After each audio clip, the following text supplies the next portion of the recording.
안녕하세요. 탑메이트입니다.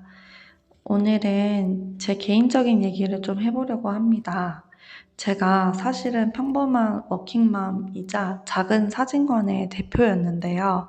제가 왜 온라인에서 지식 창업에 도전하게 되었는지 그 이유에 대해서 한번 이야기해볼까 합니다.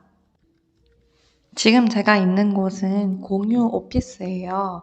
저는 블로그에 제 이야기를 주로 썼고 제 활동이 블로그에서 주로 일어나는데요. 블로그를 열심히 하니까 이렇게 사무실도 협찬을 받더라고요. 감사하게 이렇게 예쁘고 집중이 잘 되는 사무실에서 일을 하고 있습니다. 자, 그러면 오늘은 제가 왜 이렇게 지식 창업에 도전했는지에 대한 이야기를 할 건데, 그 전에 처음으로 할 얘기는 사진관을 오픈하게 된 이유에 대해서 먼저 설명을 해볼게요. 사진관을 오픈하게 된 이유는 아이들을 어느 정도 키우고 나니까 일을 하고 싶은 거예요. 그런데 제가 일을 하려고 할 때 마땅한 곳이 없었어요. 육아를 하면서 경력이 단절이 된 부분도 있었기 때문에 어딘가에 취직하는 게 쉽지만은 않았습니다. 그러다가 한 10평 정도 되는 공간을 보게 되었어요. 그 공간에서 사진관 겸 제 작업실을 쓰고 싶어서 신랑에게 이야기를 했더니 신랑도 일을 하는 게 좋겠다라고 찬성을 해주면서 그렇게 사진관을 오픈하게 되었습니다. 제가 그렇게 사진관 오픈을 준비하고 사진관에 필요한 것들을 채워넣고 했던 게 2019년 10월 정도였고요. 그리고 2019년 11월에 사진관을 오픈하게 됩니다. 사진관을 오픈할 때 얼마나 신이 나던지 제가 좋아하는 것들로 이 공간들을 채우고 그리고 손님분들께서 와주셔서 재미있게 이용하시는 그 모습들을 보니까 제가 괜히 설레더라고요. 근데 그렇게 열심히 사진관을 운영을 했는데 그러다가 한 두 달 정도 있다 보니 코로나가 시작이 된 거예요.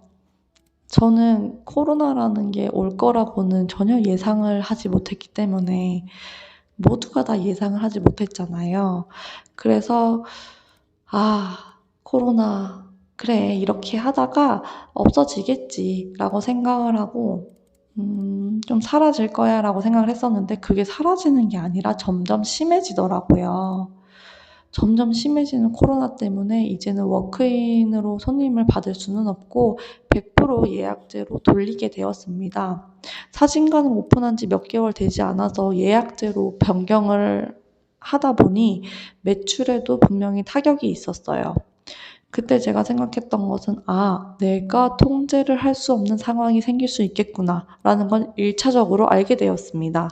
그렇게 예약제로 사진관을 운영하고 있었는데 그 다음에 8월쯤에 둘째 아이가 병원에 입원을 하게 되었어요. 코로나 기간이기도 해서 제가 상주하는 보호자로 들어가려면 들어가서 나오지 못한다고 하더라고요.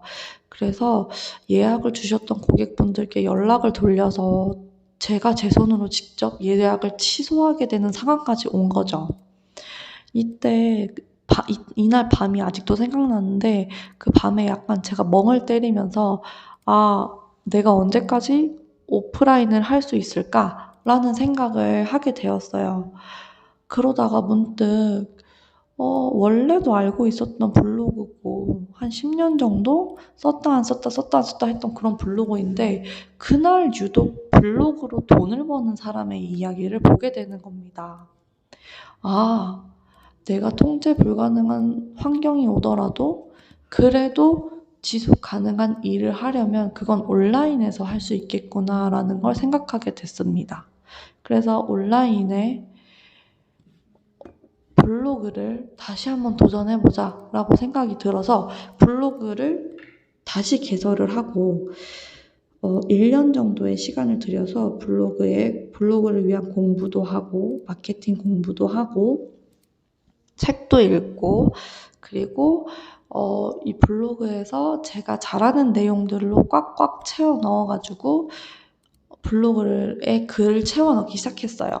그렇게 1년 정도 글을 채워 넣는 동안에 한 1년쯤 돼 가니까 사진 강의를 오픈해달라는 문의가 들어오는 거예요. 그런데 제 안에서 과연 온라인으로 사진 강의를 하더라도 사진이 많이 바뀔까? 라는 생각이 있어서 어, 검증의 시간을 위해 무료 강의를 하기 시작했습니다. 무료 강의를 하다 보니 이게 온라인으로 사진이 변화할 수 있구나라는 걸 제가 알게 된 거예요. 그래서 2022년 8월 달에 첫 정규 강의를 오픈하기 시작합니다. 그리고 지금이 2023년 6월인데요. 조금 있으면 정규 강의를 오픈한 지는 이제 1년 정도 되어 가는 것 같아요. 그런데 제가 블로그에 제 이야기를 쓰고, 블로그에 제가 잘하는 것들에 대한 글을 쓰고, 블로그에 제 강의를 오픈하고 했던 이 모든 일들이 1년 사이에 갑자기 저에게 생각지도 못한 일들로 다시 돌아오는 거예요. 제일 첫 번째가 뭐였냐면 저는 그냥 평소대로 열심히 글을 쓰고 강의를 했다라고 생각하고 있었는데 제가 대형 유튜브에 출연할 수 있는 기회가 저에게 주어지고 그래서 너무 감사한 마음으로 그 유튜브에 출연을 해서 제가 알고 있는 내용을 나누게 되고 그리고 얼마 전에는 월급쟁이 부자들이라는 곳에 가서 강의도 하고요. 그리고 또 다음 달에 있을 기업 강의, 그리고 단체 대면 강의 등등 1년 사이에 저에게 굉장히 많은 일들이 벌어진 거예요. 그래서 이게 왜 이렇게 나한테 이런 드라마틱한 일이 벌어졌지? 라고 생각을 했는데 그건 그 중심에는 블로그가 있었어요. 그러니까 제가 지식 창업을 해야 되겠다. 그리고 플랫폼을 블로그로 정했는데 그 과정에서 블로그를 하는 게 사실 그렇게 쉽지만은 않았던 부분들도 있었지만 그래도 포기하지 않고 계속적으로 블로그를 하고 거기에 나의 이야기와 내가 나눌 수 있는 것들과 내가 중요하게 생각하는 것들과 나의 강의들과 등등 이런 모든 것들을 블로그에 쓰다 보니 저에게 정말 많은 기회가 찾아오는구나 라는 걸 알게 되었습니다. 그것으로 인해서 수익이 창출되기도 하고요. 이렇게 제가 많은 기회를 얻을 거라고는 정말 상상도 못했죠. 정말 감사한 시간인 것 같습니다. 그렇다면 저의 앞으로의 계획에 대해서 한번 이야기를 해볼게요. 저의 앞으로의 계획은 지금처럼 똑같이 제가 하던 것들을 계속 그냥 하기로 했습니다. 이렇게 계속 그냥 하다 보면 저에게 또 어떤 기회가 올지 모르는 거니까요. 그래서 여러분에게도 한 가지 드리고 싶은 말씀은 여러분도 블로그에 여러분의 이야기를 한번 써보세요. 쓰다 보면 또 다른 기회가 찾아오고 또 다른 길이 열립니다. 그리고 글을 쓰는 것만으로도 우리에게 스스로에게 굉장히 긍정적인 효과를 불러일으킨다고 하니까요. 이제 우리 하반기가 이제 다가오고 있는 중인데 여러분 한 번 더 내 2023년 남은 시간을 어떻게 보낼까 계획을 하실 때 블로그 한번 해볼까? 이런 생각도 한번 해보셔서 여러분의 이야기를 블로그에 담아주시는 것도 너무 좋을 것 같아요. 그리고 저는 앞으로 종종 블로그와 함께 유튜브에서도 저의 내용, 저의 이야기와 제가 강의를 할 수 있는 것들, 나눌 수 있는 것들을 유튜브에도 많이 업로드하도록 하겠습니다. 제 영상 봐주셔서 감사하고요. 다음번에는 강의 영상으로 돌아오겠습니다. 감사합니다.